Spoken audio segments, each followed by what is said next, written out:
El libro de Jueces abarca un periodo que va desde la muerte de Josué hasta el inicio de la monarquía en Israel, aproximadamente siglo 8, 9 antes de Cristo. Estos jueces son algo más que estrictos administradores de justicia o gobernantes. Son también héroes, son líderes espirituales que tenían como misión conducir al pueblo a los pies de Dios y también al amparo de sus promesas y de su voluntad. Encontramos algunos jueces de los que hay gran destaque y otros de los que simplemente se menciona su nombre y alguna que otra actividad. Encontramos en esos jueces un Dios que trabaja a través de sus hijos procurando su bienestar. Antes de concentrarnos en el capítulo 1 de este libro, vamos a pedir la bendición de Dios. Señor y Padre nuestro, bendícenos ahora al meditar en tu palabra. Te lo suplicamos con gratitud en el nombre de Jesús. Amén. Este libro comienza en sus primeros pasajes contando que después de la muerte de Josué, los hijos de Israel le hicieron una consulta a Dios. Y la consulta arranca con una pregunta. ¿Quién de nosotros subirá primero a pelear contra los cananeos? Y Jehová respondió, Judá subirá. Judá era el primero en dignidad, y el primero en dignidad era el primero en el cumplimiento del deber. No siempre ocurre así, ¿no? Pero el primer responsable, el primero en dignidad, el primero en función, tiene que ser también el primero en el cumplimiento del deber. Solo que cuando ligamos nuestra vida a Dios, el asumir nuestra responsabilidad no nos deja solitarios. Dice el versículo 2, Judá subirá porque yo he entregado la tierra en sus manos. Dios no nos deja solos. Su promesa, su poder y fortaleza está a nuestro lado. Sus bendiciones son nuestra constante compañía y nuestra absoluta seguridad. Dice el versículo 3, Judá le dijo a su hermano Simeón, sube conmigo al territorio que se me ha adjudicado y peleemos contra el cananeo y yo también iré contigo al tuyo. Y Simeón fue con él, los hermanos se apoyaron, uno al otro fueron soporte y ayuda. Judá subió y Jehová entregó en sus manos. ¡Qué combinación! El trabajo en equipo entre los hermanos, la familia, y por el otro lado, un Dios que promete, un Dios que cumple. Judá subió, esa es la parte que Judá hizo. Y Dios entregó en sus manos, esa es la parte que Dios hizo. Tenemos que hacer como que todo dependiera de nosotros y al mismo tiempo actuar como que todo depende de Dios. Esa es una maravillosa combinación. La Biblia está llena de ejemplos que muestran esta maravillosa combinación. Cuando Jesús resucitó a Lázaro, los discípulos corrieron la piedra y el poder de Dios devolvió la vida en aquel cuerpo muerto de Lázaro. Dios podría haber resucitado a Lázaro sin que los discípulos corrieran la piedra. Pero hay algo que los discípulos podían hacer, correr la piedra. Tuvieron que hacerlo. Hay algo que ellos no podían hacer, resucitar a Lázaro. Eso lo hizo Dios. Otro ejemplo de la combinación humano-divina está dada en la primer boda, el primer milagro de Jesús en los evangelios. Fue para alegrar un casamiento, la fiesta de un matrimonio que se quedaron sin bebida. Y cuando lo buscaron a Jesús preocupados porque la bebida se había terminado, Él pidió que llenen los cántaros de agua. Y Él transformó esos cántaros llenos de agua en el mejor jugo, la mejor bebida. Los discípulos no podían transformar el agua en la mejor bebida. Eso solo era propiedad de Dios. Jesús podría directamente haber hecho aparecer el agua milagrosamente, sumando al milagro de la transformación el milagro de la aparición, pero dejó que los discípulos hicieran su parte. Llenen los cántaros, y Dios hizo el milagro. Judá subió y Jehová entregó en sus manos. El milagro se suma a la intencionalidad humana de hacer todo lo que está al alcance de la mano. Y Dios hace todo lo que nosotros no podemos hacer. Desde los versículos 20 en adelante, se nos cuenta que este pueblo comenzó a convivir con los pueblos enemigos. Y una cosa es ser amigo aún de los enemigos, y otra cosa es sumar a nuestra experiencia la práctica y la experiencia, las costumbres que se oponen a la voluntad de Dios. No podemos convivir con el mal. Podemos estar en medio del mal, pero no convivir con el mal. Jesús oró de esta manera: no te ruego que los quites del mundo, sino que los guardes del mal. Esta es la otra gran lección que se desprende de este capítulo.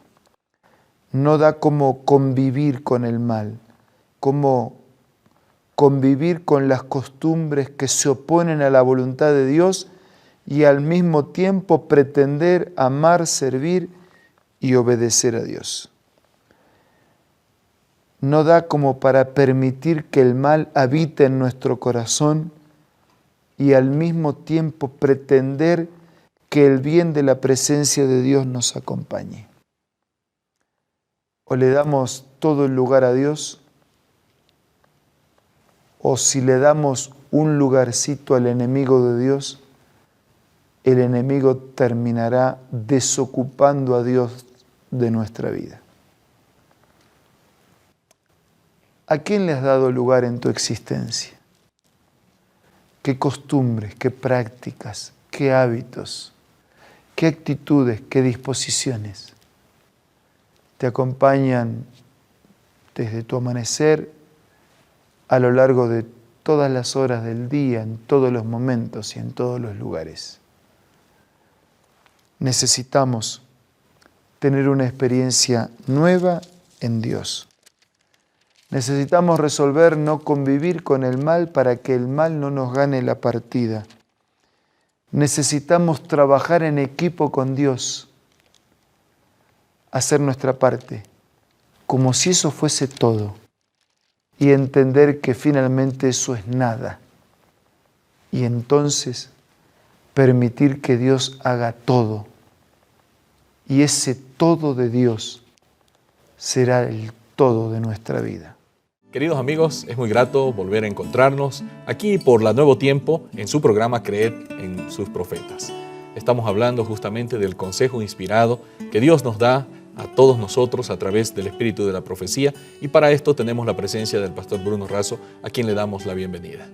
Muchas gracias, Pastor Eve. Siempre es una gratitud que tenemos con Dios, con nuestros amigos, de poder tener nuestro encuentro diario. Pastor, ahora, este día, justamente estamos ya cambiando de libro. Hemos pasado el libro de Josué, hemos visto todas las luchas de este gran hombre de Dios, y ahora ya no había más liderazgo de un individuo, y comienza ahora otra historia, ¿no? Un grupo de personas que empiezan a liderar por tiempos breves, no un liderazgo así tan prolongado, y es el libro de los jueces. En el capítulo 1 que hoy estamos viendo, repetidamente se dice que los israelitas no pudieron echar a todos los cananeos de la tierra prometida, que era el plan original con Moisés, con Josué, ¿no? Con Josué en realidad, y no se realizó. ¿Por qué sucedió esto? Bueno, en el libro Patriarcas y Profetas podemos encontrar una respuesta a tu pregunta y dice así: después de haberse establecido en Canaán, las tribus no hicieron ningún esfuerzo vigoroso para completar la conquista de la tierra. Satisfechas con el territorio que ya habían ganado, dejaron que su celo disminuyera y suspendieron la guerra. Cuando Israel se sintió fuerte, hizo tributario al cananeo, pero no lo expulsó. ¿Qué cosa? El Señor había cumplido fielmente por su parte la promesa hecha a Israel. Josué había quebrantado el poderío de los cananeos, había distribuido la tierra entre las tribus. A estas solo les quedaba confiar en la seguridad de la ayuda divina y completar la tarea de desalojar a los habitantes de la tierra, pero no lo hicieron. Aliándose con los cananeos, violaron abiertamente el mandamiento de Dios y así dejaron de cumplir la condición bajo la cual les había prometido ponerlos en posesión de Canaán. Nosotros ya hemos visto algo similar a lo que estamos comentando en el día de hoy. O sea, en la Biblia es evidente la unión del accionar divino y del esfuerzo humano, el esfuerzo, el compromiso y la participación de cada uno del ser humano.